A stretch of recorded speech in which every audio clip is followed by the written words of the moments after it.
Funerals got underway Friday for 3 black people killed by a racist gunman at a Florida discount store, with friends and relatives sharing warm memories while ministers and activists called for action against rising hate crimes and gun violence. Mourners at the funeral service for Angela Michelle Carr applauded the Reverend Al Sharpton as he criticized laws that allowed the gunman to buy an assault-style rifle years after he was involuntarily committed for a mental health examination. He also denounced white supremacists who demonstrated outside Disney World a week after the August 26 killings in Jacksonville. Times already a subscriber? Sign in your logged-in Switch accounts. How many people have to die before you get up, whether you're a Republican or a Democrat, and say we've got to stop this and we've got to bring some sanity back in this country? Sharpton said. Have we gotten so out of bounds that we've normalized this stuff happening? Article continues below.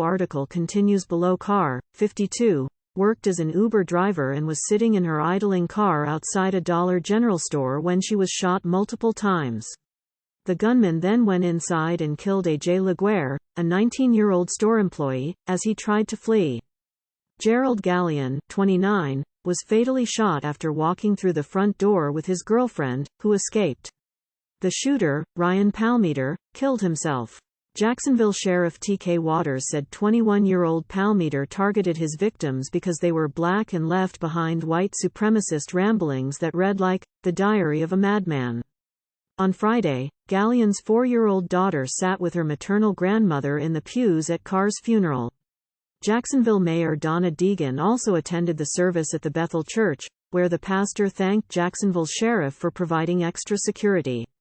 We gather together as a hurting community because this was not just an attack on the Carr family and our other 2 families who lost their loved ones, said the Reverend David Green Sr., Carr's pastor at St. Stephen's AIM Church.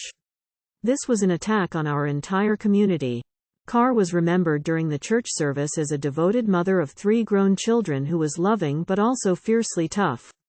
You might be interested in, title. December 31, 1969 comments, title. December 31, 1969 comments. Carr's son, Chavon Payne, called her, my strong, beautiful queen. She was a hard-working woman, Payne said.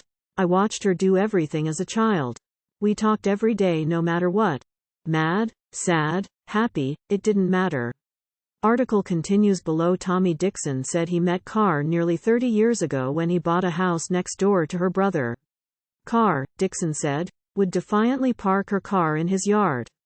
They ended up becoming close friends. What that guy took when he took her, he made an earth angel, Dixon said. A lot of people never knew who Angela was. Now the world knows.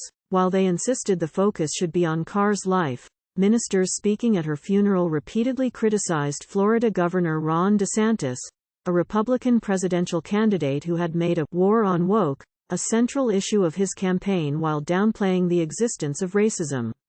Rhetoric and other policies and governors have made it comfortable for people to come out of the closet with their hatred of those of us whose skin has been kissed by nature's sun, Bishop Rudolph McKissick, Jr., the Bethel Church's senior pastor, said during Carr's funeral.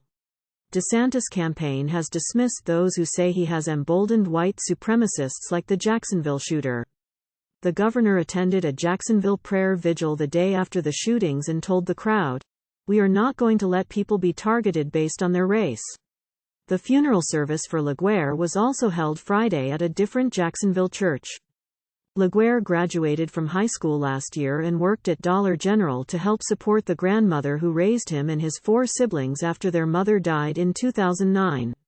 His older brother, Quan Laguerre, previously told the Associated Press that A.J. Laguerre spent his downtime trying to build an online following by playing video games on the streaming platform Twitch. Article continues below. Gallion's funeral was scheduled for Saturday.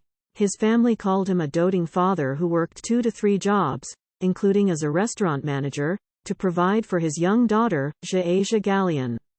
Gallion and his family were planning the girl's 5th birthday party when he was slain. I don't feel like I should have to say goodbye, Jasmine Mabel, a cousin of Gallion's, told WJAX-TV. I don't feel like we should be having to part ways just because of the color of his skin. He didn't deserve that.